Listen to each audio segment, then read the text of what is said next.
comment? Ça va et toi? Ça va, merci. En forme? En forme. Bon, du coup, pour vous expliquer un petit peu, la vidéo d'aujourd'hui, elle est pour le témoignage de Lucas, qui a été coach avec nous pendant 1 an au sein de la team Top Coach. Et il va pouvoir nous dire un petit peu son expérience, donner des conseils, des précieux conseils pour ceux qui veulent se développer, ceux qui sont déjà dedans, ou tout simplement voilà, un partage d'expérience dans le secteur d'activité. Donc marche. Lucas, c'est parti. C'est parti. Let's go. Du coup, donc Lucas, alors donc ma première question, c'est que faisais-tu avant d'entrer en collaboration avec Team Top Coach? J'étais dans le coaching en salle, purement cours collectif, encadrement sur plateau, du grand classique. Je venais de sortir de l'école. Qu'est-ce qui t'a encouragé à la sortie de ton diplôme à intégrer l'équipe, à intégrer une équipe de coach?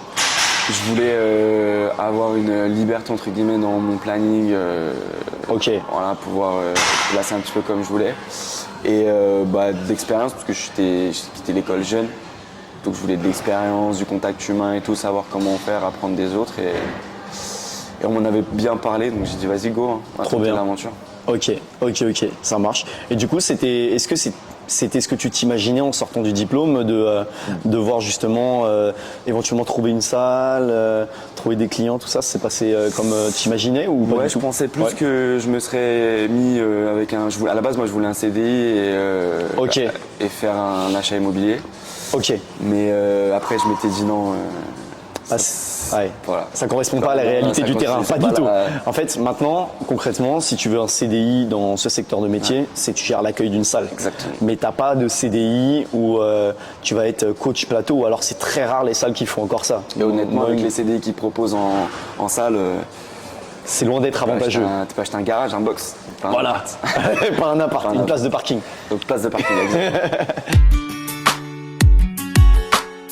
Le fait d'être auto-entrepreneur, Ouais. du coup, donc, qu'est-ce que toi, ça t'a changé en fin de compte? L'auto-entrepreneuriat, ça change dans ta façon de penser. Tu dépends plus de quelqu'un, c'est toi ton propre patron. Ouais.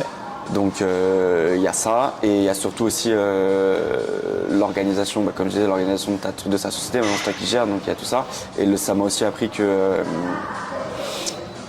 tout ce qui est, on va dire, les galères que tu peux aussi rencontrer quand tu es auto-entrepreneur, Ouais. mais aussi les bons côtés que tu as comme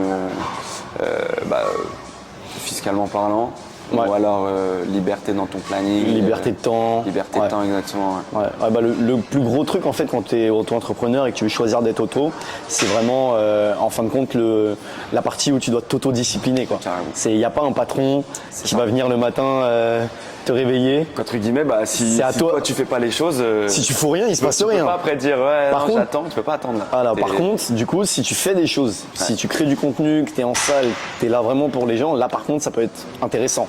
Mais il faut avoir cette mentale là pour. Voilà, tout le monde n'est pas fait, de n'est toute pas façon. De toute façon, tout le monde n'est pas fait pour être entrepreneur.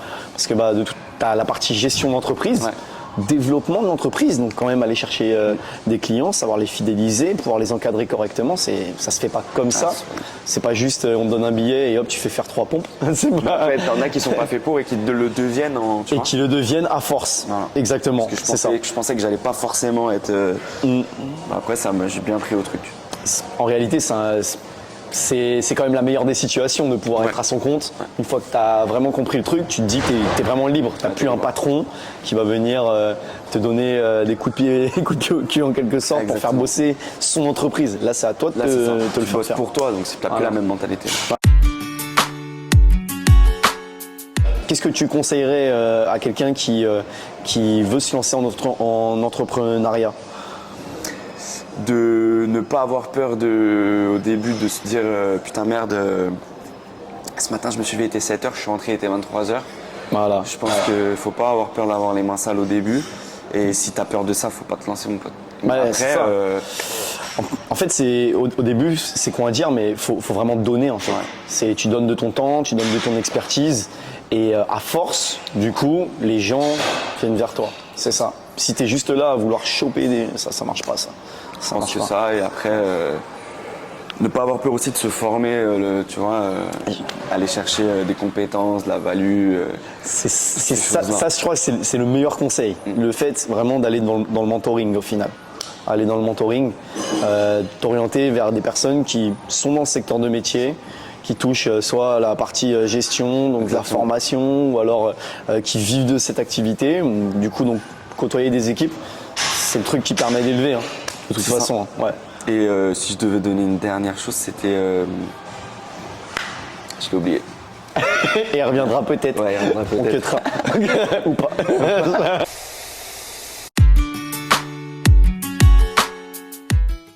Comment a évolué ton activité au sein du club concrètement? Alors moi j'avais une situation particulière parce que je travaillais dans, on va dire à côté avec un petit contrat.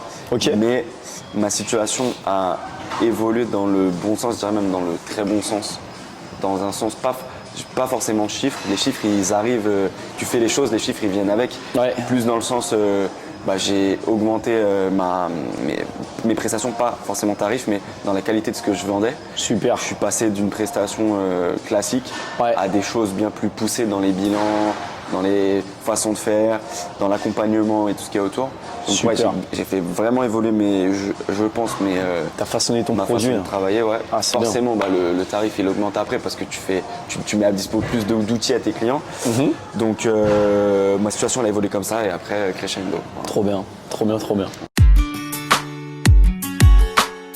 Là, le but pour toi, c'est de te développer en ligne. Après, nous, tu sais très bien que tu seras toujours le bienvenu si tu as envie d'être dans l'équipe, de revenir, d'apporter des choses ou même juste de profiter d'une salle de sport.